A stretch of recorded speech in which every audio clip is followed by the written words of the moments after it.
Hey friends, it's Tara, and in today's video we are going to do a project that is going to help answer the question, I've made all the cards, now what the heck do I do with all of these adorable stamps?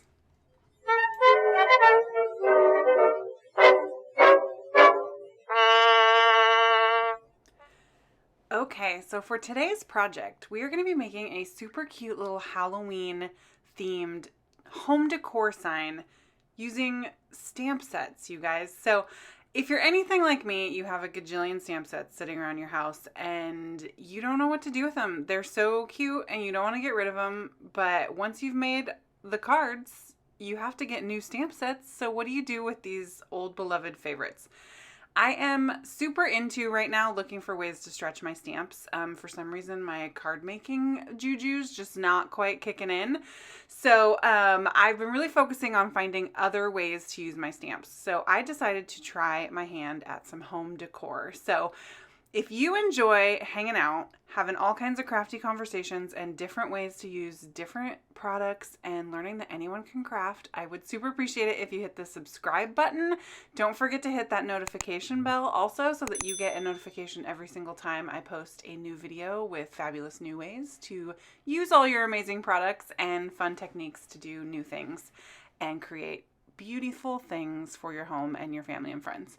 So, as you can see, I have just a basic wooden palette here, you guys. I got this like at Walmart. It's like a little, I think it's either 6x6 or 5x5, and I have used some super cheap, like 50-cent acrylic paints to put a coat of paint on this wooden canvas. I like to flip them upside down so you have that kind of frame, but you could absolutely use the flat side on the back, which is actually the front. I'm technically on the back here. And so you put your base coat down and then you take your favorite stamp set. So unfortunately, the one that I'm using here is no longer available because this stamp company has gone out of business. But you can absolutely do this technique with any of your favorites in your stash, you guys. So grab your favorite stamp sets. And then what I'm doing today is I'm going to create like a no line coloring look. So I don't want to see the outline of the images. So I decided to use a white you guys, I'm so tongue-tied. I'm a little nervous. So weird. Like, I've done this a gajillion times. I don't know why I'm nervous. Anyway, focus. So I used a white pigment ink pad just because it was what I had in white and I didn't want to be able to see the lines later, so I wanted something light enough that I felt like I could paint over it. So this is a pretty large stamp, so I kind of at first decided not to use a stamp block and then I changed my mind and I grabbed a stamp block and pushed a little harder. I'm not super concerned that this image stamps perfectly because, like I said, I'm going to be painting over all of the lines, but I did want to make sure I could see where I needed to paint because I cannot draw to save my life, you guys. So I definitely need these adorable stamped images to help me out. So I hit this really quick with my heat tool just because pigment ink stays wet for a really long time and I didn't want to paint over it and have it get all smeary. And I'm going to be using my gouache paints from ARTEZA, you guys. These are super fun. This set comes with 60 colors, which is like, I love it. I'm not a painter either. This is like totally new for me that this is the thing that I'm into right now. So I got the one with all the colors because I don't really know how to mix them right. I'm learning, I'm getting there. But as you can see, they come in little tubes. I just popped some onto my glass craft mat there in the colors that I wanted to start with. And then I'm just going to start painting, you guys. I have paintbrushes that I've just picked up over the years in sizes that I think I like. There's really no like rhyme or reason to this. Basically, I'm telling you this because I don't want anybody to feel like, oh my gosh, I can't paint, or painting to me can feel really intimidating because there's people who just do it so phenomenally. And really, I just kind of viewed it as another way to color, right? Like I could have chosen to bust out colored pencils and do this on paper. And instead I'm just coloring this image in with paint brushes and paints. So as you can see, I'm covering up the lines because I want a no line look. So I'm just going to let you guys know, I have the entire painting in here. It's sped up so super fast. It seriously took me 2 separate nights, probably over 3 hours to paint this because I'm super slow. I use the image as a reference all the time. So I'm constantly picking up that stamp set and kind of looking at where the lines are and stuff so that I can, use that because I'm covering up the lines. So yeah, this took me forever. Don't think that this goes quickly. And there's really no art form to it other than you just color it in, right? I did learn with the gouache paint though, so I'm just going to tell y'all. So I was drawn to gouache because of its really thick, like opaqueness. And so I bought this set on ARTEZA. They were having a sale. I got sucked in. I bought the set and I've been really trying to use it because I'm trying to like use the supplies I spend money on, right?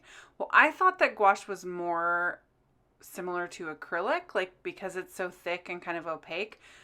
And this is the second project I've done with gouache, and the first one was a little terracotta plant pot, like flower pot. And both times I was like, why is it so chunky? Like I can't get smooth lines, right? And I will tell you, I tend to not use a lot of water. Like watercolor and I do not get along very well because I'm way too controlling and watercolor's so like flowy and freeform. And so I thought this is such a thick, opaque, fabulous paint. I'll just use this one.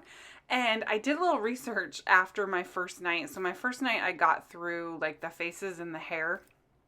And then the second night before I came back, I did some research. Well, it turns out that gouache actually has more in common with watercolor paints than acrylics. So it works way better if you add some water to it. So the second night, I put some water in my paints, and oh my gosh, you guys, it's so much smoother and easier to work with. So just a little tip on the gouache or whatever kind of medium you use, because you do not have to do this with gouache. You could do this with acrylics. I don't know if on the wood that watercolors would work that well, but hey, you guys give it a try, see what happens. You know what I'm saying? But I literally, it was like night and day. So research your product if you haven't used it before. It's super easy to just like do a Google search, and like I just basically like searched like, why is my gouache so chunky? And it was like, you know, all these amazing articles popped up with like top 10 ways to use gouache and all this. So that was really helpful. I had a lot of fun painting these. I legitimately, like, my motto, you guys, is that anyone can craft. Like, I think the concept of crafting and creativity is something that every single person should be embracing. And there's really no wrong way to do it. As long as you're creating something that makes you happy, there's no right or wrong, you guys. So grab some paints, grab a stamped image, start coloring it in, and do something that makes your soul happy, because anyone can craft, you guys. Seriously, I've literally never painted before. I'm just applying all the same concepts I know about coloring with other mediums to the painting. So that's what you do, right? You take what you know and stretch it a little bit, just like we're doing with the stamp sets. So for their little faces, I went in my head through a gajillion ways to do this. I was at first going to use some like carbon paper to try to get the exact stamped faces on there. And I finally was just like, you know what? Forget it. Like, I'm just going to do it. And so I looked at the image. I took this as a Copic multi-liner and I drew on their little faces freehand, y'all. And that is not my forte. Fortunately, I had a reference to look at, but they're a little wonky in person, but that's okay. I love them anyway. And I didn't leave the Copic multiliner. I did go back with a super teensy paintbrush and paint over the faces with the black gouache. And I put some red gouache in their little lips, mostly because I just wanted the consistent look of the medium. You could definitely tell that the faces were pen before, and so I just wanted it to look like paint. So, it was an interesting challenge to get that detailed in there. I actually went to the craft store yesterday and bought an even tinier paintbrush because I'm like, I just need a super controlled, like, little tiny paintbrush. I'm still learning how to use paintbrushes effectively too, you guys, because the brush tips is lack of control, right? Like, it's not like a marker where it's like hard and you can really control where the ink goes. So I'm learning how to use the brushes and let go of a little bit of my controlling urges there. So once I get these faces on these gals, they're done. So, I mean, I don't want to say quick and easy because, like I said, it took me like 3 hours, but it's really not any more complicated than if I had been coloring this image with like Copic markers. I didn't even do any shadowing, you guys. It's all just flat, like a really kind of cartoony look. So now, this is one of my favorite new tricks, you guys, creating home decor with alphabet stamps. So we all have a gajillion alpha stamp sets sitting around that don't get used nearly as much as they should, right? And I was like, how else can I use these really cute alphabets? Like, there's so many amazing fonts, so much fun stuff. Turns out, you guys, same ink you'd use for your cards, same process. You just put it right on your home decor sign. So I am using a Memento black ink pad. It's pigment ink.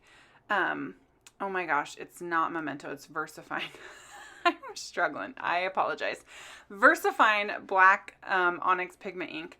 And I'm using a couple of my alphabet stamp sets. Again, I don't think either of these are available, but I know y'all have alpha stamp sets. And if you don't, I'm going to link to a couple different alphabet stamp sets below. So they're not going to be exactly the same as here, but the concept is exactly the same, you guys. I basically just sketched really loosely a light pencil line so I could get my stamping straight. And I am not a perfectionist when it comes to centering and everything. I mean, you would think, but no, with my controlling nature, for some reason, this doesn't bother me.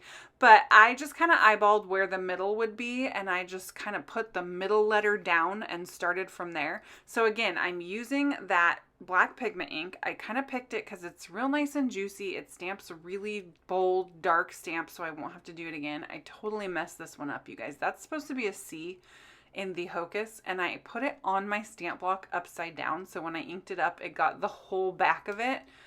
And I was like, what just happened? Did I use the O? No, put my stamp on upside down. So I wanted to keep it in and show you guys though how I fixed it, because you know I'm not throwing 3 hours of painting down the tube just because I made a mistake. Anything in crafting can be fixed, you guys. I'm a firm believer of that. So I just busted out my original acrylic paint color and I just painted right over it. I did have to do a few layers because it's black and I had to get it covered up. And then it turns out I used the wrong purple the first couple layers, so I had to get the right purple back out. It was a whole thing. I'm just, you know, sorry. I cannot stamp straight without getting my gigantic head in the frame, so I apologize for that. But I covered it back up, hit it with my heat tool, dried that paint, no sweat, 0 issues, continued stamping. It wasn't even a problem. So I did my large focus on the bottom, and then for the top, for the rest of my quote, I'm going to use a little tiny script stamp set that's one of my absolute favorites. It's the same stamp company that the Hocus Pocus stamp set's from, and it's not available anymore. But again, lots and lots of alpha stamp sets out there. So what I did here is I wrote down the sentence that I want to stamp. So it's all a bunch of, I ended up saying it's just a bunch of, but, and then I counted every character. So you include punctuation and spaces, and then you figure out what your total is and you figure out where the middle is. And that's how you know which one to stamp first in the middle of your project so that you get a nice centering. My friend at work actually showed me that little technique. I was kind of amazed when she started counting spaces and stuff too. I was like, well, duh, of course you need to know how, like, leave room for that, but I just wouldn't have occurred to me. So I'm doing exactly the same process, you guys. I'm once again drawing a quick pencil line to make it straight. Again, you could do this way more precisely. You could measure exactly where the center is. As you can see, I'm not even measuring from the top to make sure that this line is straight. I'm really just eyeballing that I'm getting a straight line on there. So, you know, it's all pretty much luck. And then I'm going to stamp the rest of the sentiment. So I'm going to go real quick through this stamping because I discovered when I rewatched the video that most of it is just the back of my head. So I apologize for that. So once I was done there, I started taking my pencil and erasing, but again, this is pigment ink and it stays wet for a little while. So I hit it with my heat tool really quick because I didn't want to smudge all that stamping with my pencil eraser when I tried to get that line off of there. So heat tool, super handy, not just good for embossing, you guys. So I'm just going through and erasing the little line that I used to get that sentiment on there straight. And then you guys, this piece is done. Like literally done. So I intend to put a little hanger on the back so I can hang this on the wall. But for now, it's just sitting on a little easel in my craft room and it's stinking adorable, you guys. Like, isn't that so fun? A different way to use your stamp sets. And you can do this on like anything. So I've done terracotta pots where I've stamped my stamps on there and then used gouache to color them. I have all kinds of plans to try to stamp my stamps on everything. This is definitely a kick that I'm on, is like, what else can I do with these adorable stamped images? So if you enjoy ways to stretch your stamps, stay tuned, you guys. Isn't this so much fun? I just think it's too cute. I love how perfectly imperfect it is, and it looks super cute in my craft room next to my poor plant baby that is just desperately trying to survive. So thank you guys so much for watching today. If you enjoyed this video, here's a couple more for you. Thank you so much once again. I really appreciate your thumbs up and your comments. You can head over to my blog at taralarae.com if you want to check that out, and I will catch you guys next time. Bye.